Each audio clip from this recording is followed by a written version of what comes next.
네, 오늘 말씀의 제목은 천국의 비유입니다. 오늘 저희가 읽었던 그 교독 말씀처럼 마태복음 13장은 천국에 관한 비유를 설명하는 내용으로 기록되어 있습니다.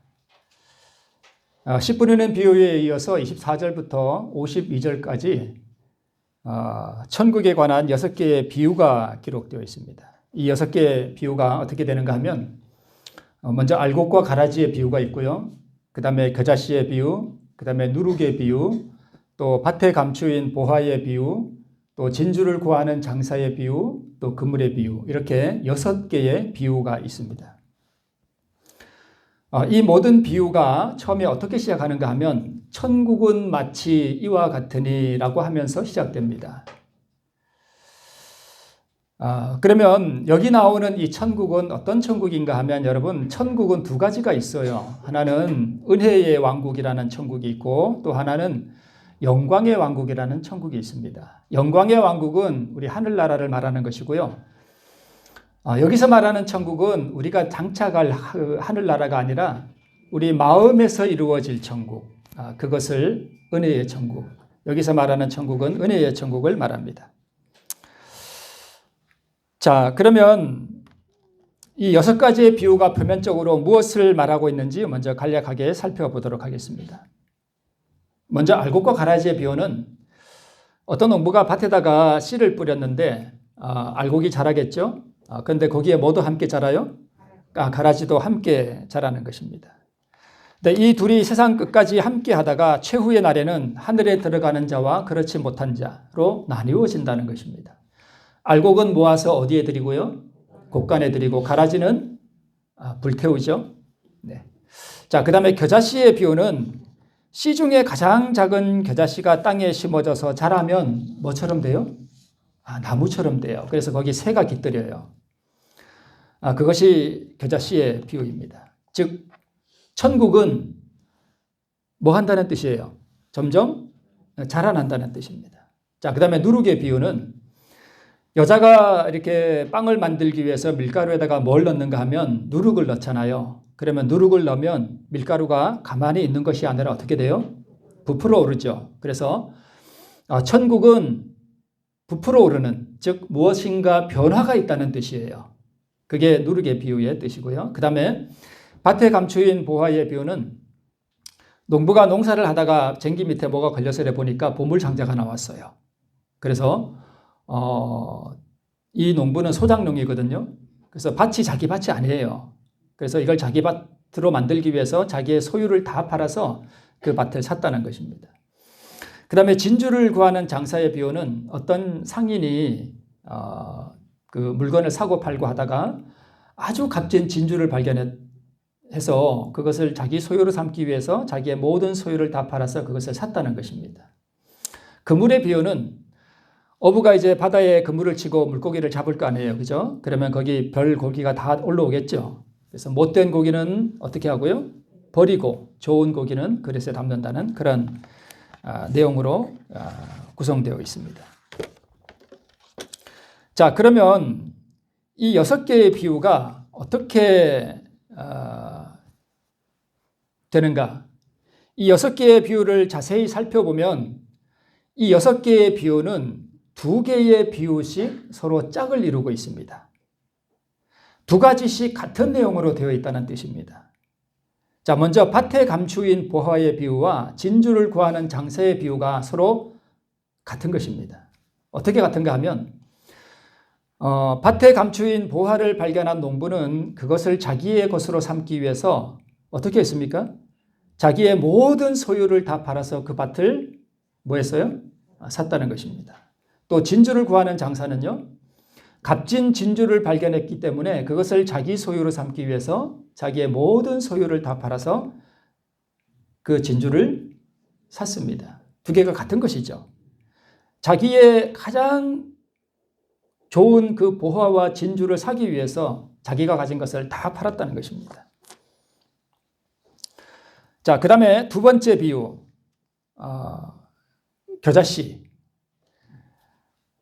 이 2개의 비유의 핵심은 겨자씨는 땅에 심으면 이것이 자라죠. 변화되죠. 누룩도 밀가루에 들어가면 밀가루를 어떻게 시켜요? 부풀어 오르게 변화를 시킨다는 것이에요. 자라고 또 부풀게 하는 변화가 있는 것이 천국이라는 것입니다. 자, 그 다음에 세 번째는 알곡과 가라지의 비유와 그물의 비유가 같은 내용을 담고 있습니다. 이 비유의 요점은 한마디로 분리입니다. 이 두 비유는 세상의 마지막 날에는 이런 천국의 비밀을 마음에 간직한 좋은 알곡이나 좋은 물고기는 담겨서 좋은 곳으로 가고, 이 천국을 소유하지 못한 못된 물고기와 가라지는 버리움을 입는다는 뜻입니다. 그래서 세상의 마지막 날에는 두 무리의 운명이 영원히 서로 갈라지게 된다는 뜻입니다. 그래서 이 두 비유는 서로 같은 내용을 말씀하고 있는 것입니다. 이해가 되시죠? 네. 그래서 이것을 요약하면 천국에 관한 이 6개의 비유는 우리의 마음에서 구원의 역사가 일어나는 과정을 설명하는 것입니다. 그래서 거듭나서 칭의를 얻는 것, 성화의 과정을 통해서 성장하고 자라는 경험, 그 다음에 세상의 끝날에는 영원한 운명이 결정되는 심판이 있고 또 분리가 있다는 그런 뜻입니다. 그래서 이 6개의 비유를 요약하면 첫 번째, 천국은 나의 모든 소유를 대가로 지불하고 뭐 해야 되는 거예요? 사야 되는 것입니다. 동시에 천국은 나의 생명까지라도 버리고 살 만한 가치가 있다는 것입니다. 그 다음에 두 번째, 천국은 변화와 자라남의 경험이 있다는 것입니다. 세 번째, 천국은 마지막 때의 두 무리로 분리된다는 것입니다. 이것이 이 6개의 비유가 우리에게 가르쳐주는 교훈입니다. 이렇게 6개의 비유는 2개씩 서로 짝을 이루고 있습니다. 그래서 이렇게 주님께서 6개의 비유를 우리에게 주시고 2개씩 짝을 묶어서 주신 이유는 우리가 이 비유를 잘 연구해서 우리가 어떻게 천국에 이르고 구원을 얻느냐 하는 그것을 잘 배우고 또 삶 속에 실천함으로 말미암아서 우리로 하여금 구원을 얻도록 하기 위해서 그렇게 하신 것이라고 믿습니다. 자, 그러면 보세요. 밭에 감추인 보화와 값진 진주의 비유가 서로 뭐 한 거예요? 같은 거예요. 자기의 모든 소유를 다 팔아서 그것을 사야만 내 것이 된다는 것입니다. 겨자씨의 비유와 누룩의 비유는 자라나고 변화가 있다는 것이고, 알곡과 가라지의 비유와 그물의 비유는 최후의 분리가 있다는 것입니다. 심판이 있다는 것이에요. 그렇죠? 그래서 우리 마음에서 일어나는 구원의 경험, 사람이 처음에 거듭나고 또 성화의 과정을 통해서 성장하고 그 결과에 따라서 심판날에는 영원한 운명이 결정된다는 참 두렵고도 엄숙한 기별을 우리에게 비유를 통해서 우리 주님께서 주신 것입니다.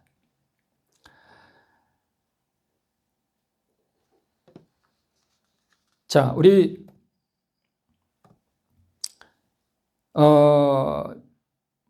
밭에 감추인 보화와 값진 진주의 비유는 우리에게 무엇을 가르쳐 주는가 하면 우리가 어떻게 최초로 구원을 얻고 거듭남에 이르는가 하는 그 방법을 설명하는 것이 밭에 감추인 보화와 값진 진주의 비유예요. 첫 번째 구원의 단계, 즉 칭의를 설명하는 것입니다. 뭐가요?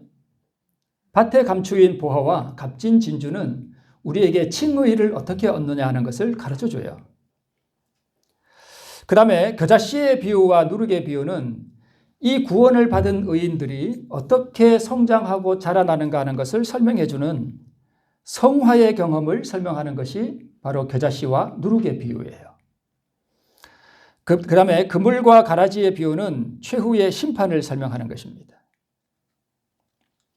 그래서 밭에 감추인 보화와 값진 진주의 비유는 첫째 천사의 기별을 우리에게 설명하는 것입니다. 다시 말씀드리면 성소의 뜰에서 내가 어린 양과 함께 내가 죽고 내 신앙의 참된 부흥과 개혁을 경험하는 것을 이 밭에 감추인 보화와 값진 진주의 비유가 설명하는 것입니다. 이 사람들이 이제 두 번째 단계인 자라남의 단계로 들어가요. 계속적인 믿음과 순종의 생애를 통해서 이 사람들은 은혜 아래서 자라나고 하나님의 성품을 닮아가고 하나님의 뜻을 행하는 가운데서 거룩함과 순결함의 그 깊은 경험 가운데로 들어가는 것을 설명하는 것입니다. 이것이 둘째 천사의 기별이에요. 즉 성소 뜰에서 양과 함께 죽고 새롭게 변화되고 거듭난 다음에 이제 성소 안에 첫째 칸에 들어가서 그 촛대가 의미하는 빛드는 삶을 살고 그 다음에 떡상이 의미하는 대로 우리가 떡을 먹고 음식을 먹고 말씀을 먹고 또 그것을 다른 사람에게 나누는 삶을 살고 또 거기 분향단이 있잖아요. 그래서 분향단의 그 기도와 하나님의 교제를 통해서 우리 지성소에 계신 주님과 믿음으로 교제하는 생애를 살아가는 것을 의미합니다. 또 마지막 세 번째 분리의 단계. 자기의 소유를 다 팔아서 보화를 소유하지 못한 사람은 은혜 아래서의 자라남이 없이 못된 물고기가 되고 가라지가 되어서 심판의 날까지 형식적인 신앙은 유지할지 모르지만 끝날에 가서는 가라지임이 드러나고 또 버리움을 당한다는 그런 뜻입니다. 반대로 하나님의 의를 소유하고 자라나는 경험을 한 사람은 마지막 때에 하나님의 택한 자녀가 된다는 것을 우리에게 설명하고 있습니다. 자, 그러면 우리 겨자씨의 비유와 누룩의 비유를 제가 사실 어제도 잠깐 말씀을 드렸는데요.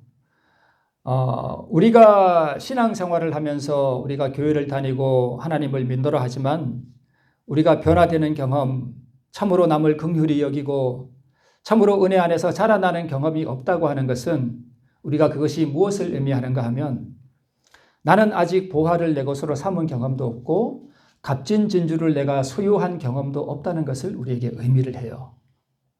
내가 자라나는 경험도 없고 변화도 없다. 그러면 그것을 의미한다는 것입니다.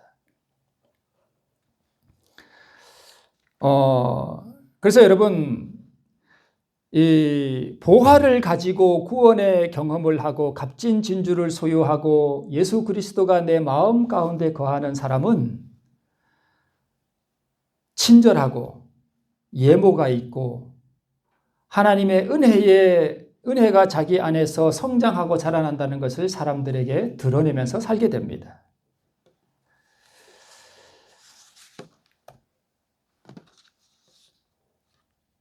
이스라엘에는요, 겨자가 저렇게 나물처럼 된 것도 있고 또 나무처럼 된 그러한 겨자도 있다 그럽니다.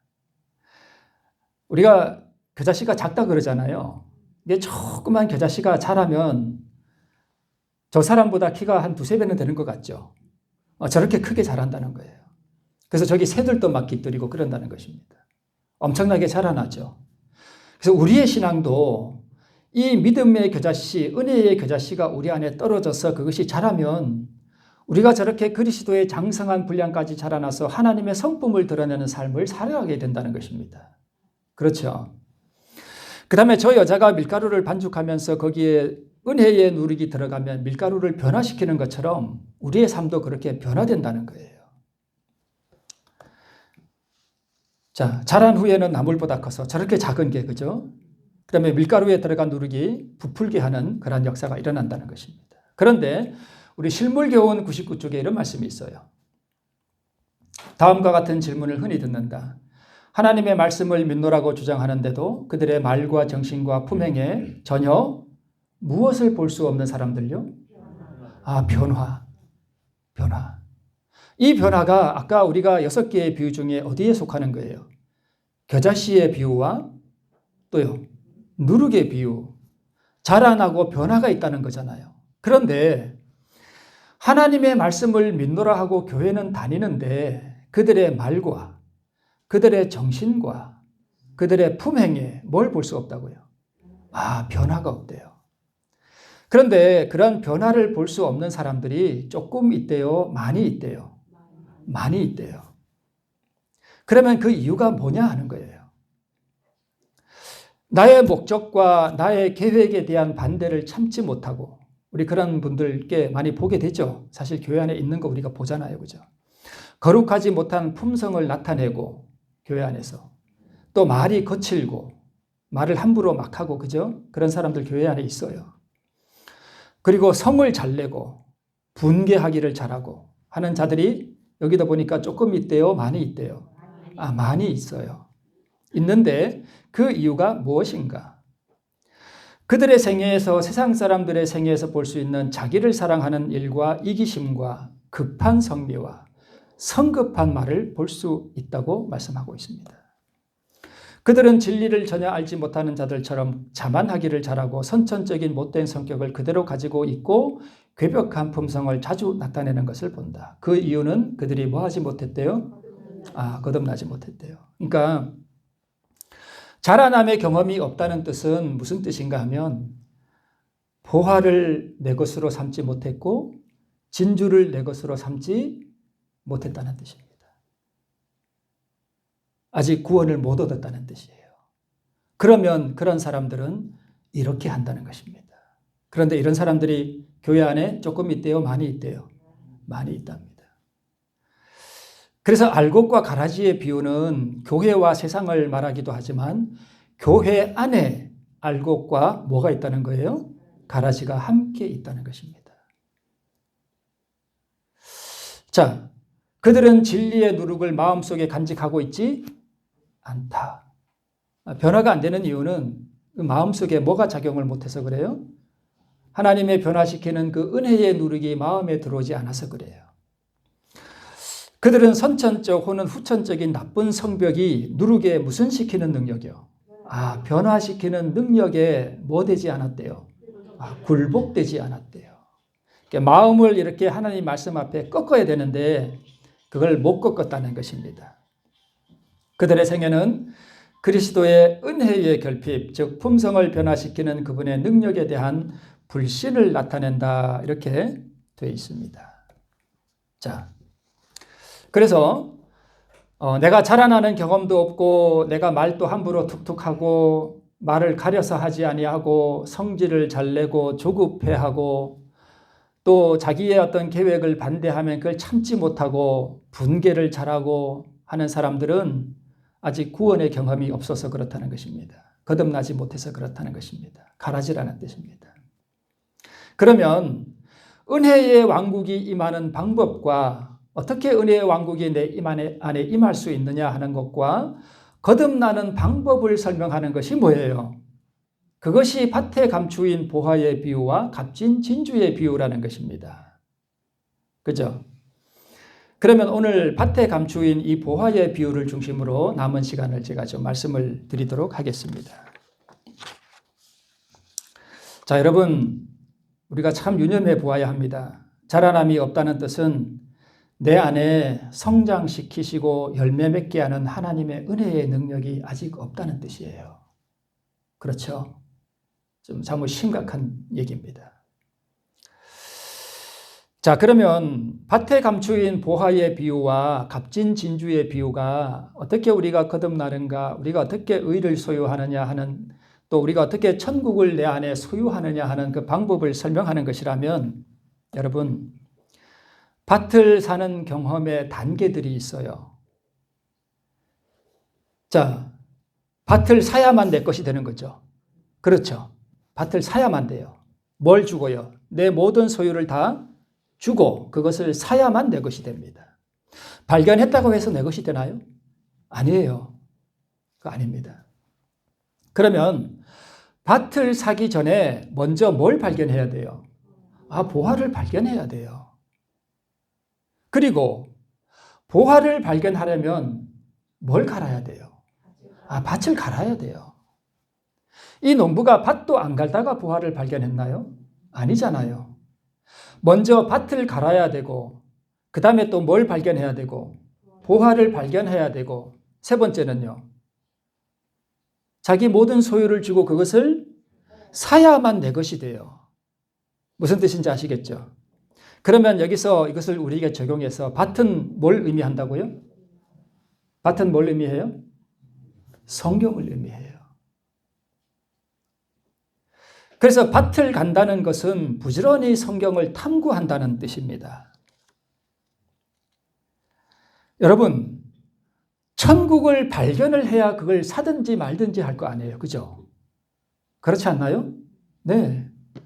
그러면 천국을 발견하려면 우리가 뭘 해야 됩니까? 일단은 밭을 갈아야 되잖아요.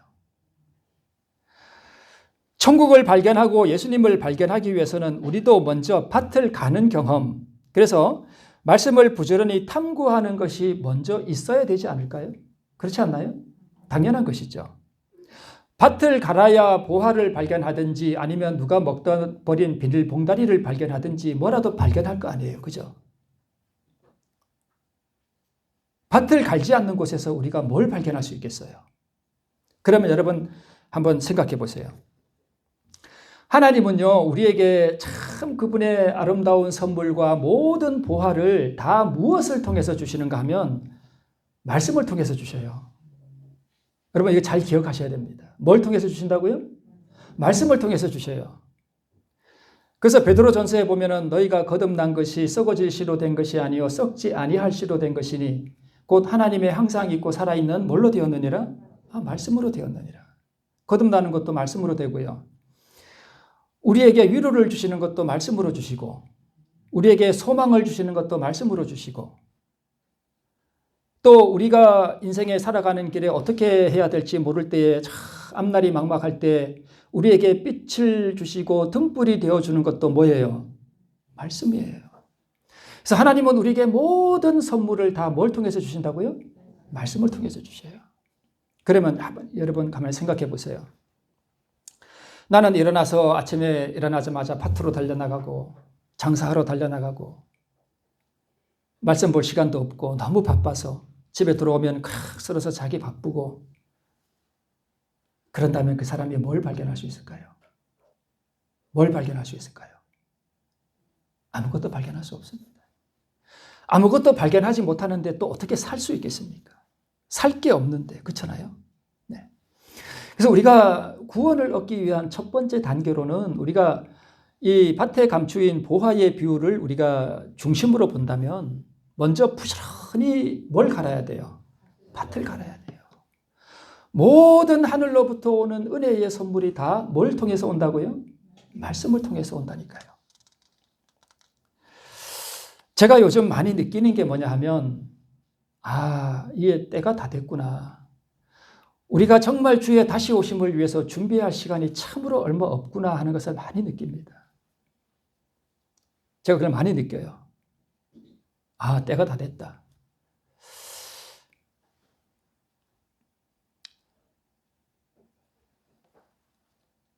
그래서 영원을 위해서 우리가 성품을 준비하는 일에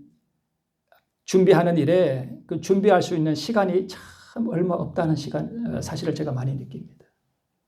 여러분 성품은 하루아침에 준비할 수 있나요? 그렇게 할 수 없어요. 하루아침에 성품이 준비되지 않습니다. 한평생이 걸려요.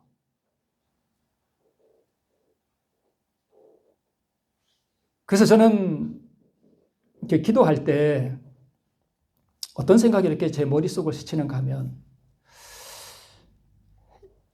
서산에 이렇게 해가 뉘어 지고 있는데 내가 무엇을 이루었는가 하는 그런 생각이 저를 막 압도하고요. 이제 여름이 다해가고 가을도 지나고 겨울이 다가오는데 내 밭에 과연 나는 무슨 열매를 맺었는가 하는 그런 압박감이 저를 막 이렇게 눌러요. 그럴 때 제 마음이요 두렵습니다.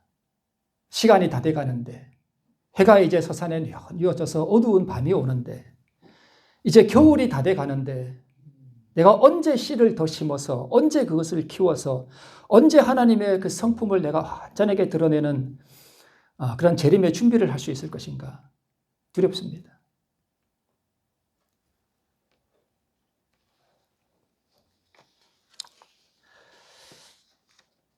그래서 여러분 혹시 내가 밭으로 달려나가고 내가 사업을 하고 무엇을 하느라고 정신없이 살아가느라고 이 밭을 진짜 밭 영생의 보화가 묻혀있는 이 밭을 가는데 내가 시간을 낼 수 없다면 여러분 좀 죄송한 말씀이지만 일을 줄이셔야 됩니다. 먹고 사는 것 여러분 하나님께서요 우리가 먼저 그의 나라와 그의 의를 구하면 먹고 사는 것 하나님께서 책임져 주십니다. 내가 빚이 많고 내 자녀를 양육시키기 위해서 그렇게 돈이 많이 들지 않으면, 내가 먹고 사는데 별 어려움이 없으면 여러분 일을 좀 많이 줄이셔요. 그리고 그 남는 시간을 이 영원한 보화를 파는, 이 밭을 파는 일에 우리가 투자해야 하지 않겠습니까? 시간이 다 돼가는데. 지난주에 제가 이 코로나 사태와 이 시대의 징조가 어떻게 성취되어 가고 있는지를 제가 말씀을 드렸잖아요. 여러분, 천국은 무한한 가치가 있습니다. 이 보화를 얻어야지 먹고 썩어질 그 육신의 밭을 파는 일에 우리가 그렇게 많은 시간을 투자해서 이 밭을 팔 시간이 없다면 우리가 어떻게 영생을 얻을 수 있겠습니까? 자, 그러면 여러분, 보화를 발견했다는 것은 무슨 뜻일까요? 보화를 발견했다는 뜻은 이 말씀의 밭을 이렇게 갈다가 하나님이 나 같은 인생을 어떻게 사랑하셨는지 그분의 사랑을 경험하는 거예요. 하나님이 나 같은 죄인에게 어떻게 은혜를 베푸셨는지를 깊이 경험하는 것입니다. 그게 보화를 발견하는 거예요. 예수님이 나에게 어떻게 만국의 보배가 되시는지, 그 예수라고 하는 이름이 나에게 어떻게 귀한 이름이 되는지를 실질적으로 경험한다는 뜻이에요. 맹숭맹숭한 게 아니에요. 실제로 경험하는 거예요. 그것을 느껴보는 거예요. 맛을 보는 거예요. 하나님의 그 하늘로부터 오는 그분의 얼굴에서 비춰오는 그분의 선하심과 그 거룩하심을 내가 맛보아 아는 것이에요. 그게 보화를 발견한다는 뜻입니다. 여러분, 내가 농부가 됐다고 합시다. 제가 농부예요. 어느 날 밭을 가는데 뭐가 덜커덕하고 걸려. 그래서 이건 뭐지? 하고 이렇게 파봤어. 근데 이렇게 한 보물상자 같은 게 나왔어. 그래서 열어봤더니 어머나 세상에. 금과 은과 보화와 다이아몬드와 사파이어와 진주와 루비와 이런 것들이 가득 들어있어. 이거 팔면 한 수백억, 수천억 될 것 같아. 그러면 여러분 기분이 어떨까요? 심장이 막 벌렁거리고 호흡이 가빠지고 뒤로 까무러칠 거 아니에요? 그렇지요. 네, 그렇지요. 네, 그렇게 됩니다. 그러면 여러분, 우리는 영생에 관한 구원의 그 보화를 발견하고 만국의 보배가 되시는 그 예수님을 내가 실제로 만나보고 경험한다면 우리는 어떨까요? 맹숭맹숭할까요? 얼마나 기쁘겠어요.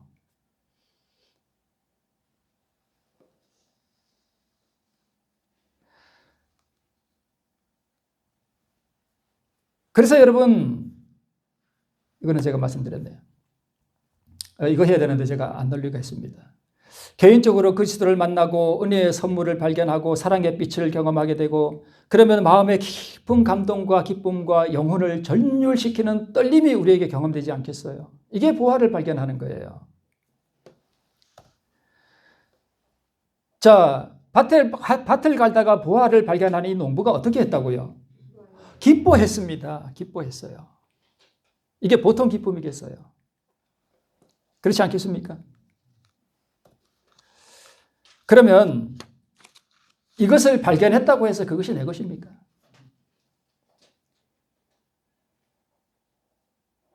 제가 한 가지 느낀 게 언제도 말씀을 드렸습니다만은, 저는 하나님, 예수님이 내 심령 가운데 계신 걸 제가 어느 누가 저한테 말씀해도 저는 부인할 수 없도록 저는 느껴본 적이 있습니다. 예수라고 하는 그 이름이 얼마나 내 안에 귀한 이름으로 사무치도록 그리운지 제가 하염없이 울었습니다. 그런데 그 하염없이 우는 그 감동은요, 제가 경험으로는 3시간을 못 갑니다. 제가 그것을 느꼈다고 해서 제가 의로워지는 것이 아니라는 거예요. 여러분, 이걸 잘 기억하셔야 됩니다. 내가 하나님의 어떤 깊은 은혜를 경험하고 한없는 눈물을 경험하고 하나님의 사랑이 사무치도록 내 가슴 속에 역사할 때에 내가 한없이 울 수 있어요. 하루 종일 울 수도 있습니다. 그렇다고 그것이 거듭난 것은 아닙니다. 우리 많은 그리스도인들이 이걸 오해하고 다녀요. 어떤 분들은요, 여러분, 우리가 침례를 받고 이렇게 다니니까 여러분 다 우리가 구원받은 하나님의 백성들입니다. 여러분 구원의 확신을 가지십시오. 그러니까 아멘. 그렇게 믿고 다니다가는 여러분 나중에 큰일 납니다. 큰일 나요. 진짜 큰일 납니다.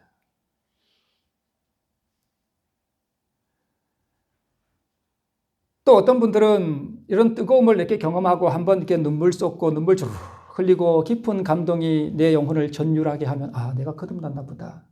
아닙니다. 농부가 보화를 발견하고 난 다음에 그가 엄청나게 기뻤습니다. 전율했습니다. 그렇죠? 근데 그게 자기 거였나요?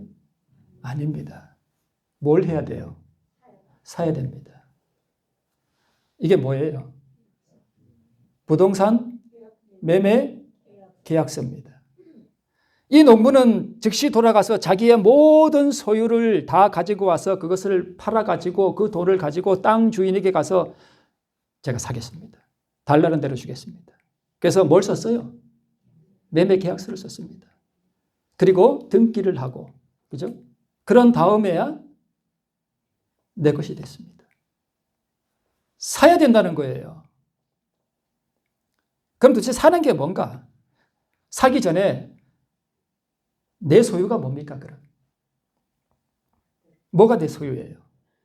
이 소유를 다 팔아야 내 것이 되는데, 내가 아무리 눈물을 흘리고 감동을 받고 사랑을 경험했을지라도 내가 내 소유를 다 팔아서 이것을 사야 내 것이 된다는 거예요.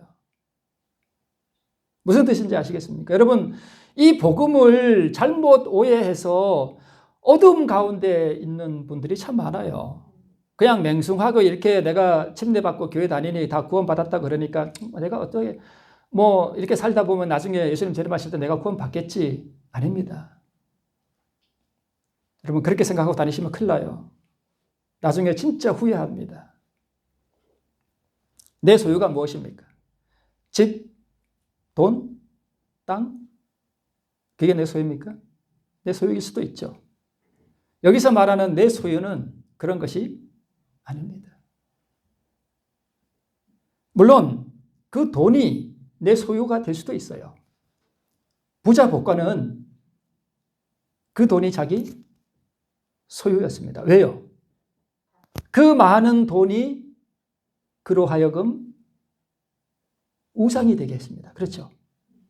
그래서 예수님이 말씀하시기를 내 소유를 다 뭐 해서 팔아서 누구에게 주고 가난한 자에게 주고 너는 나를 따르라 그랬습니다.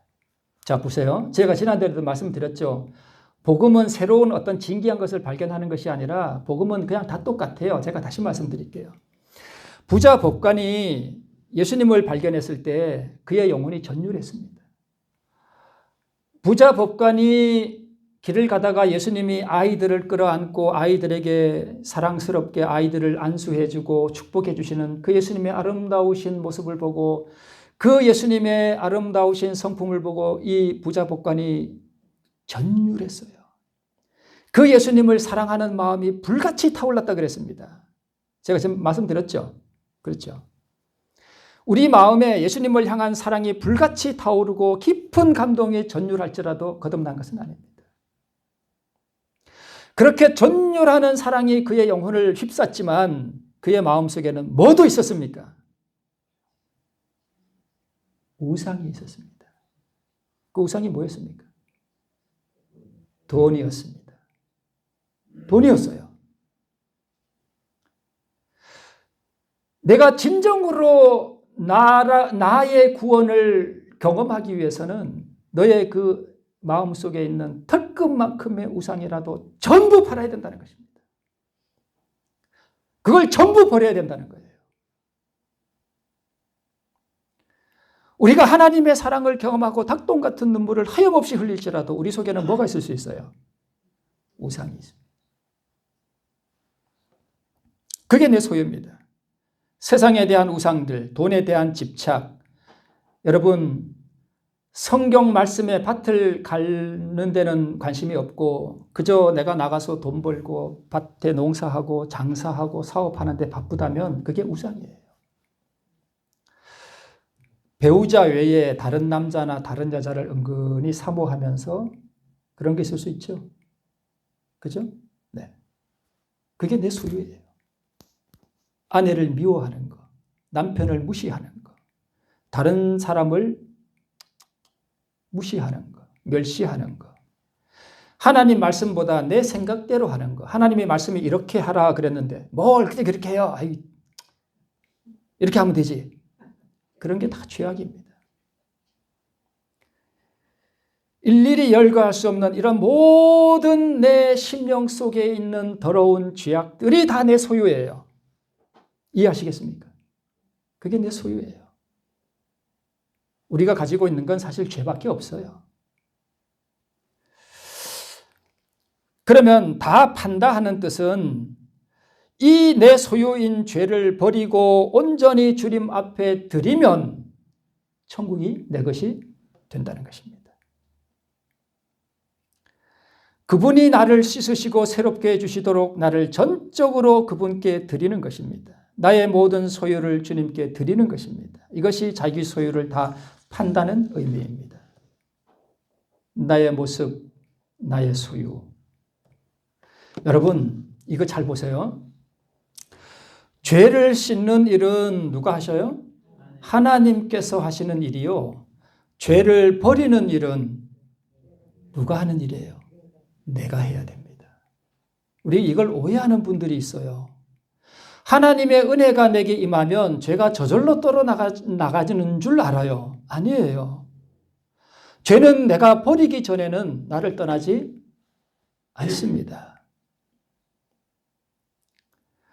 내 의지가 죄를 버리기로 결정해주고 내가 돌이켜 하나님의 은혜의 보좌 앞에 나의 전 존재를 드리기로 선택해주는 것은 내가 해야 됩니다. 내가 내 모든 죄를 버리고 주님께 드리고 팔아버려야만 주님께서는 그분의 흘리신 피로 우리 죄를 씻어주실 수가 있습니다. 여러분 이거 잘 기억하셔야 됩니다. 자, 이게 무슨 비유 같습니까? 1만 달란트 빚진 자의 비유죠. 그렇죠? 1만 달란트 빚진 자, 임금에게 1만 달란트를 빚진 자가 이 종이 임금 앞에 끌려갑니다. 그래서 임금이 그러죠. 너 몸, 너 자식, 너 와이프 다 팔아서 빚을 갚아라. 그랬더니까 제가 갚겠습니다. 그랬는데 왕이 보니까 갚을 수 있어요? 없어요? 없어요. 자기 처 자식 팔아서 얼마 받겠습니까? 1만 달란트 지금 돈으로 한 10조 원 됩니다. 10조 원. 어떻게 갚습니까? 100데나리온은요. 한 1,000만 원 됩니다. 100일 품삯이니까 하루에 10만 원 받는다 치면 100일 품삯이니까 한 1,000만 원 됩니다. 그래서 이렇게 용서함을 받았는데 이 용서함을 받은 종이 나가다가 자기한테 1,000만 원 빚진 사람을 멱살을 잡고 갚아 안 갚아? 그래가지고 옥에 가둬버렸습니다. 그랬더니까 임금이 그 얘기를 듣고는 그놈을 끌고 와라. 그래가지고 내가 이렇게 용서해줬는데 너는 네 동물을 왜 용서해주지 않느냐? 그래서 다시 감옥에 넣어버렸습니다. 좀 전에 용서받은 거 다 어떻게 됐습니까? 무효가 됐습니다. 무효. 자, 그런데 여러분 이 1만 달란트 빚진 자의 이 비유가 무슨 비유인지 여러분 아세요? 이게 무엇에 관한 비유일까요? 자, 보세요. 이러므로 뭐는요? 천국은 그 종들과 회개하려 하던 어떤 임금과 같으니라고 하면서 이 비유를 말씀하셨어요. 그럼 이 비유는 무엇에 관한 비유예요? 천국에 관한 비유예요. 어떻게 천국이 내 마음 가운데 임할 수 있느냐? 어떻게 내가 구원을 얻을 수 있느냐? 어떻게 내가 거듭날 수 있느냐 하는 그 천국, 은혜의 천국이 어떻게 내 영혼 속에 이루어질 수 있느냐 하는 그 원리를 설명하는 거예요. 자, 보세요. 이 빚진 종이 왕 앞에 갔을 때 왕이 불쌍히 여겨서 이제 자기가 감옥을 가야 되는데 내가 다 탕감해 줄게 했을 때 이 1만 달란트 빚진 자의 마음이 어땠을까요? 기분 나빴나요? 여러분은 기분 나빴다고 생각하시는 표정 같은데. 기분이 좋죠. 전율하고 왕에 대한 사랑과 그 왕에 대한 존경심이 깊은 감동에 닭똥 같은 눈물을 흘렸을지도 모릅니다. 그렇지 않나요? 보화를 발견한 그 농부와 똑같은 마음이에요. 전율했습니다. 그 은혜에. 그렇죠. 그것이 보화를 발견한 것입니다. 그런데 1만 달란트 탕감받은 것은 뭘 발견한 거예요? 그게 보화를 발견한 거예요. 용서받은 그거 얼마나 기뻐요. 그게 보화를 발견한 것입니다. 자, 그런데 이 1만 달란트 빚진 자는 자기가 자기 빚을 다 갚을 수 있는 소유는 없었잖아요. 그런데 그가 팔아야 하는 소유가 있었습니다. 그게 뭘까요? 용서하지 못한 정신이었습니다. 나에게 잘못한 사람을 용서하지 못했을 때에 내가 발견한 그 보화가 어떻게 됐습니까? 무효가 됐습니다. 그렇죠? 무효가 됐어요. 부자 법관은 그 예수님을 발견하고 예수님의 아름다우심과 그분의 선하심과 그분의 그 온유하심과 아이들을 사랑하시는 그분의 성품을 발견하고 예수를 향한 그 사랑이 전율하도록 불타도록 예수님을 사랑하는 마음이 그의 영혼에 충만했습니다. 그런데 그는 자기 소유를 팔지 않았습니다. 1만 달란트 빚진 자도 복음을 발견하고 보화를 발견했는데 자기 속에 있는 소유, 남을 용서하지 못하는 정신, 나에게 잘못한 사람을 진실로 용서할 수 있는 그 은혜의 결핍 때문에 그는 자기 소유를 다 팔지 않았습니다. 그래서 부자 법관이 영원한 구원을 잃어버린 것처럼 발견은 했지만 1만 달란트 빚진 자도 그 보화를 발견하고 그것을 자기 것으로 삼을 수 있었지만 그는 자기 소유를 팔지는 않았습니다. 그래서 그는 다시 감옥에 갔습니다. 여러분 오늘 이 말씀을 이해하시겠습니까? 이해하시겠습니까? 농부와 상인은 자기의 소유를 다 팔았죠. 그런데 이 부자 법관에게 예수님이 하신 말씀은 내 소유를 다 팔아 가난한 자들에게 주라 그랬습니다. 1만 달란트 빚진 자에게는 왕이 내 소유를 다 팔아 빚을 갚으라 그랬습니다. 그렇죠? 다 팔아야 됩니다. 1만 달란트 빚을 탕감받은 것이 완전히 내 소유가 되기 위해서는 내게 빚진 형제를 용서하지 못하는 정신을 다 팔아서 탕감받은 그 은혜를 내가 뭐 해야 했습니까? 사야 했습니다.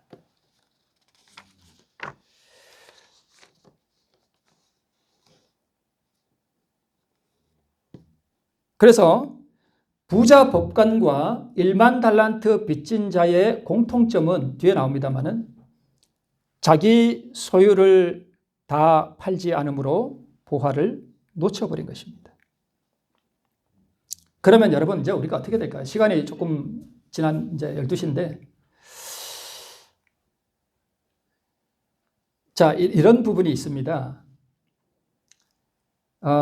제가 그 나아만 장군 많이 말씀드렸죠. 그 나아만 장군이 요단강에 몇 번 들어갔죠? 7번 들어갔습니다. 7번 들어갔을 때에 병이 나왔죠. 한 번, 두 번, 세 번, 네 번 병이 안 나왔죠. 그대로 있었죠. 완전하게 굴복했을 때에 구원이 이르러 왔습니다. 동일하게 그 나아만도요. 복음에 대한 자기를 구원할 수 있는 자기 병이 나을 수 있는 그 복음을 발견하고 이스라엘 나라로 가고 엘리사에게로 찾아가고 그가 분투하는 그러한 경험을 하긴 했지만 요단강에 한 번 들어가고 두 번 들어가고 세 번 들어가고 네 번 들어가고 7번 들어가는 그러한 과정이 전부 다가 무엇을 의미하는가 하면 끊임없이 자기를 주님 앞에 드리면서 굴복시켜 가면서 진행해 나가는 과정을 설명하는 거예요. 그러면 우리가 어떻게 해야 되는가 하면 첫 번째, 부지런히 밭을 갈아야 되고요. 두 번째, 보화를 발견해야 되는데 보화를 발견하지 못했다 할지라도 막연하게 생각하고 있는 그 구원과 은혜를 우리가 보화라고 생각하더라도 무엇을 해야 되는가 하면 끊임없이 내 속에 있는 죄악들을 전부 주님 앞에 드리고 굴복하면서 가다가 보면 하나님께서 때로는 우리에게 깊은 눈물을 주실 수도 있고요. 깊은 은혜의 경험을 우리에게 주실 수도 있고 영혼을 전율케 하는 하나님의 은혜가 내가 밭을 가는 성경을 연구하는 그 과정 속에서 우리에게 이르러 올 수도 있습니다. 그렇게 가다가 그 말씀 속에서 더 깊은 은혜가 오면 나를 주님께 드리고 또 은혜가 오면 나를 주님께 바치고 드리고 내 속에 있는 모든 죄악들, 내 자아와 내 생각과 내 감정과 내 모든 죄악들을 끊임없이 주님 앞에 굴복시켜 드리면서 그 죄악들을 포기하면서 그 죄악들을 주님께 드리면서 이제는 이 죄악이 나를 주관하지 못하도록 내가 죄와 완전히 분리된다는 그런 결심으로 그 모든 것을 주님 앞에 드림으로 전진해 나가라는 것입니다. 가만히 앉아있지 말라는 것입니다. 어떤 분들은 이런 분들이 있어요. 나는 언제나 내 안에 뜨거운 경험이 이르러오지. 나는 언제나 깊은 은혜를 경험해 볼까. 그런 거 기다리시고 있으시면 안 됩니다. 일단은요, 기도하면서 뭘 갈아야 돼요? 밭을 갈아야 돼요. 밭을 부지런히 갈다 보면 뭘 발견해요? 보화를 발견하는 거예요. 그 보화를 발견하면 내 모든 소유를 다 뭐 하면 돼요? 팔면 돼요. 용서하지 못하는 정신이 있습니까? 나한테 잘못한 사람 이래가지고 그 인간 얼굴 볼 때마다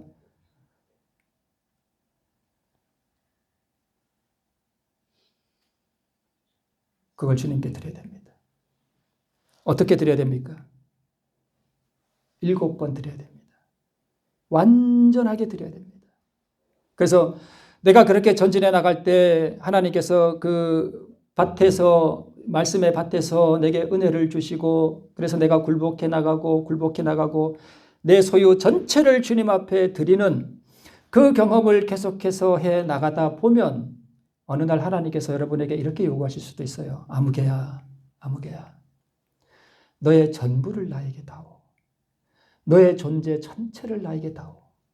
너를 완전히 나에게 바쳐라 하는 주님의 감동이 우리에게 올 수 있습니다. 그럴 때 여러분, 나를 그냥 전부 주님께 드리세요. 오늘 장로님 기도하실 때 그런 표현 잠깐 하셨죠. 우리 주님께 드리는 전부. 그럴 때에 우리에게 이르러오는 것이 의라고 하는 것입니다. 여러분, 우리는 다 구원받은 하나님의 자녀들입니다. 여러분, 우리는 구원받은 하나님의 백성들입니다.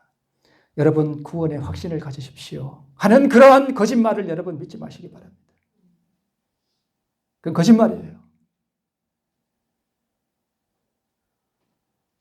우리 주님께서는 분명히 이 교회 안에 가라지가 많다고 하셨어요.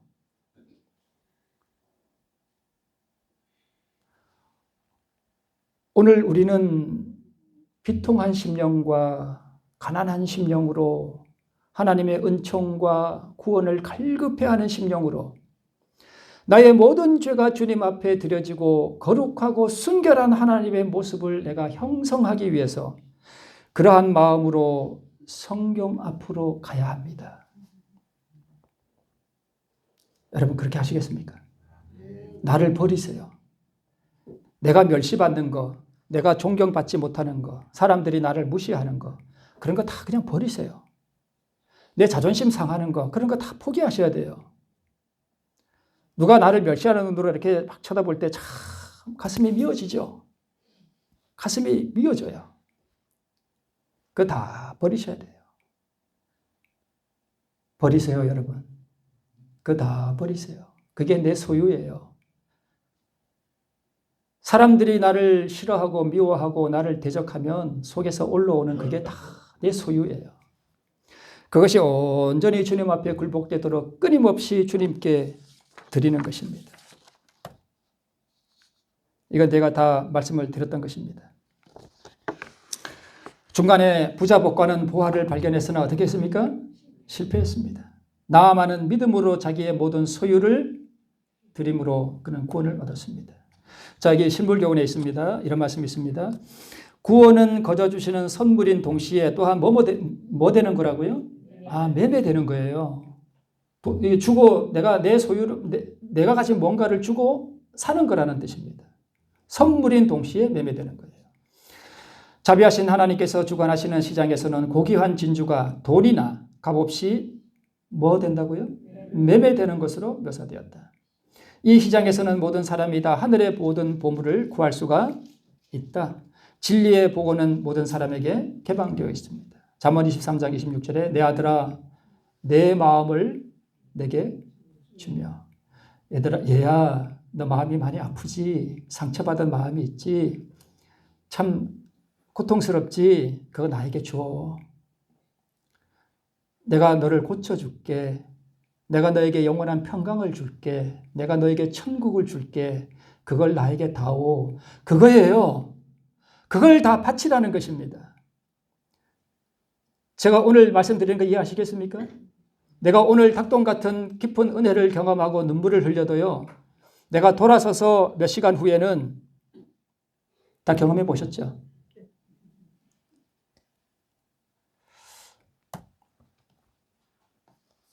자, 오늘의 결론입니다. 알곡과 가라지를 분별하고 못된 물고기와 좋은 물고기를 분별하는 심판의 시간이 다가오니 오늘이라고 하는 이 귀중한 은혜의 시간에 죄로 물들고 이기심과 탐욕으로 눈먼 너의 모든 마음을 내게 뭐하고요? 주고 너는 회심을 경험하고 새롭게 함으로 변화를 받아 그리스도 안에서 장성한 분량으로 자라가라 하는 것이 오늘 이 6가지 비유의 중심 주제입니다. 이거 읽고 마치겠습니다. 영생은 곧 유일하신 참 하나님과 그의 보내신 자 예수 그리스도를 아는 것이니다라고 그는 말씀하셨다. 이 지식은 그로 하여금 무한하신 자와 교통할 수 있게 하고 그에게 우주의 풍성한 보화를 열어 보여줄 것이다. 이 지식은 경험적 지식이죠. 이 지식은 하나님의 말씀을 상고함으로 얻을 수 있다. 이 보화를 얻기 위해 모든 것을 뭐하는 자는, 드리는 자는 누구나 얻을 수 있는 것입니다. 오늘 이 은혜가 충만한 주천께 모든 성도님들 되시기를 바라면서 말씀을 마칩니다.